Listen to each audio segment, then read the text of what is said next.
Wisdom is like the sharp and far-seeing eye of the eagle, and virtue is like manly arms joined to the nimble legs of a deer. This divine union is vividly depicted in the following fable. Please continue watching to find out more.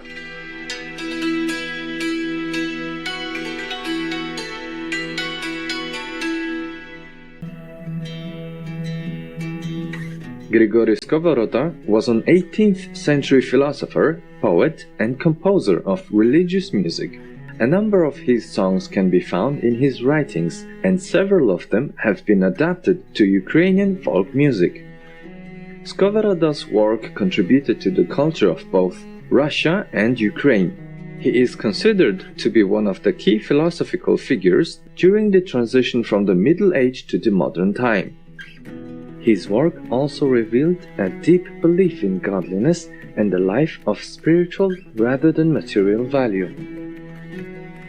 Skovoroda's writings are in Socratic dialogue form and are genuinely imaginative, witty, dramatic, and always have a theme that highlights happiness and appreciation of life.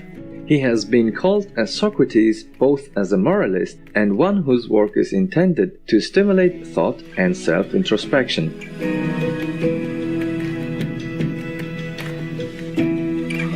3 days prior to his death, Skovoroda went to stay with one of his closest friends. Each day he left the house, and it was discovered that he was digging his own burial place beneath a tree. On the 3rd day, he announced that his time had come, and he simply lay down and passed away. At his request, his epitaph said, "The world tried to capture me, but didn't succeed." In recognition of his works and numerous contributions, Hryhorii Skovoroda's portrait was printed on the second largest banknote in circulation in Ukraine, the 500 hryvnia note.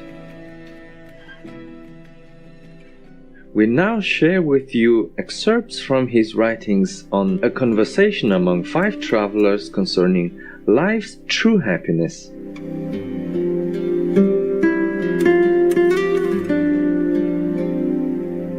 Wisdom.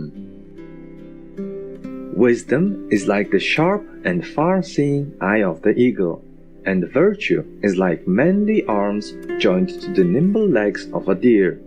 This divine union is vividly depicted in the following fable.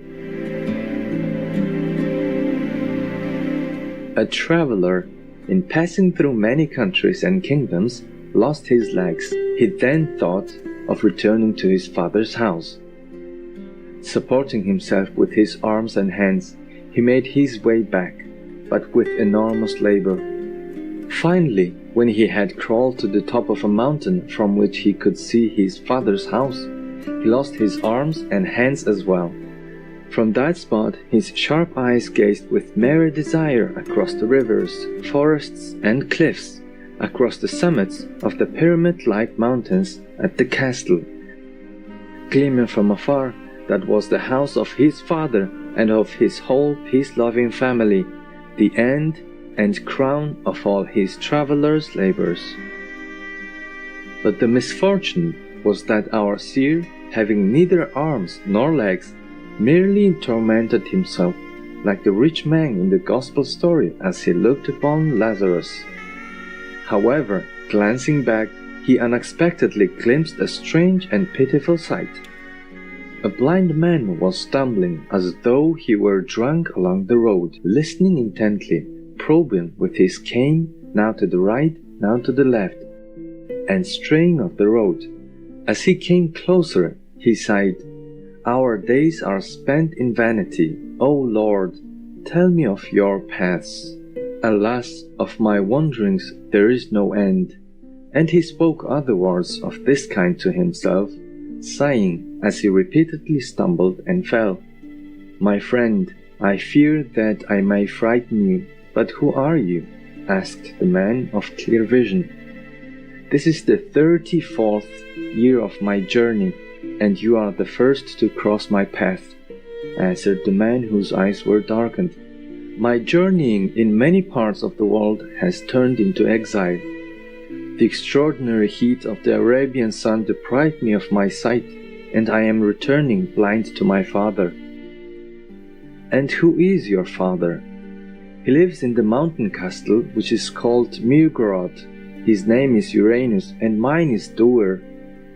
"Good heavens, you don't say! I am your brother," cried the sighted man. "My name is Seer." Extraordinary happiness always finds expression in tears.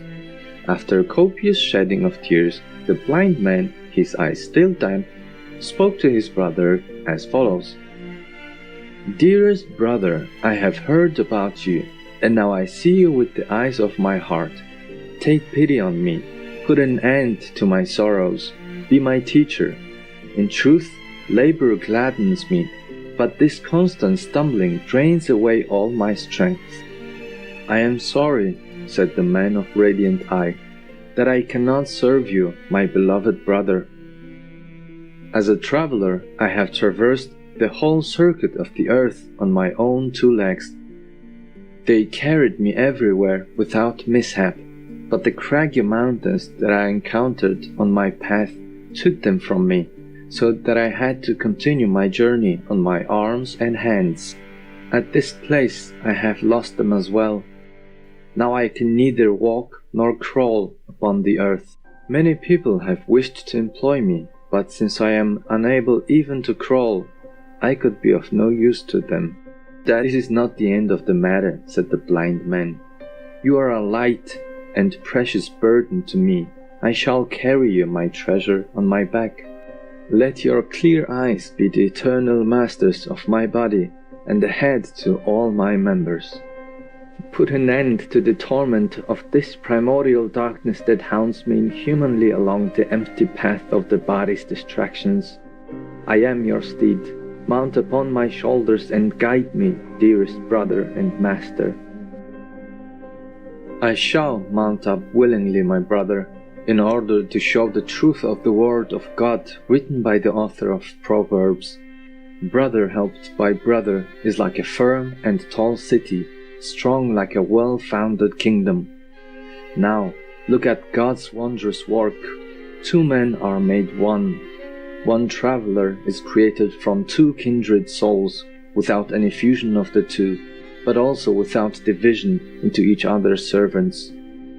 This unprecedented traveler follows the central path, turning neither to the right nor to the left, readily crossing rivers, forests, crevasses, and cliffs, passing over sheer mountains, and climbing with joy to the height of the peaceful city.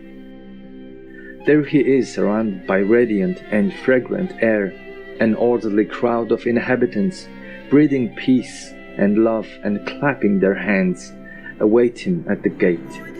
And within the gates, Uranus himself, ancient of days, receives him into his holy embrace.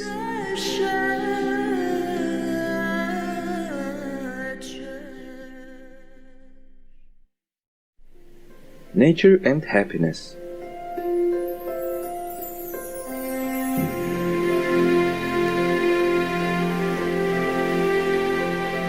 Nature, our most merciful mother and the father of all our pleasures, has opened the path to happiness to all creatures that breathe without exception. But the trouble is that we do not try to find out precisely where happiness lies. We grab and clutch what merely presents an attractive appearance as though it were a firm foundation. Lack of counsel is the source of our unhappiness. It makes us prisoners, representing the bitter as sweet and the sweet as bitter. That would not happen if we took counsel with ourselves. Let us judge, my friends, and mend our ways. It is never too late to begin a good work. Let us seek that in which our strength lies. Let us take thought which prayer is sweetest to God. Tell me what you consider best. If you find it, then you will also find happiness, and at the same time will be able to acquire it. Picture to yourself the countless number of those who will never know plenty, the sick and the old, and call to mind those who are born with crippled bodies. Surely you do not think that nature, our most merciful and solicitous mother, has behaved like a stepmother and has slammed the door to happiness in their faces. I beg you, do not confine God's all-wise providence within narrow limits. Do not slander nature's omnipotent mercy. Nature is good to every creature that breathes, not just to a chosen few members of the human race. In her diligent providence she has prepared all those things without which the happiness of the lowliest form cannot be accomplished, and if anything is lacking then, of course it is superfluous. The mole has no eyes, but what does that matter? Birds know nothing of shipbuilding, but they have no need of such knowledge. Whoever needs it knows it. The lily knows nothing of manufacture. It is beautiful without it.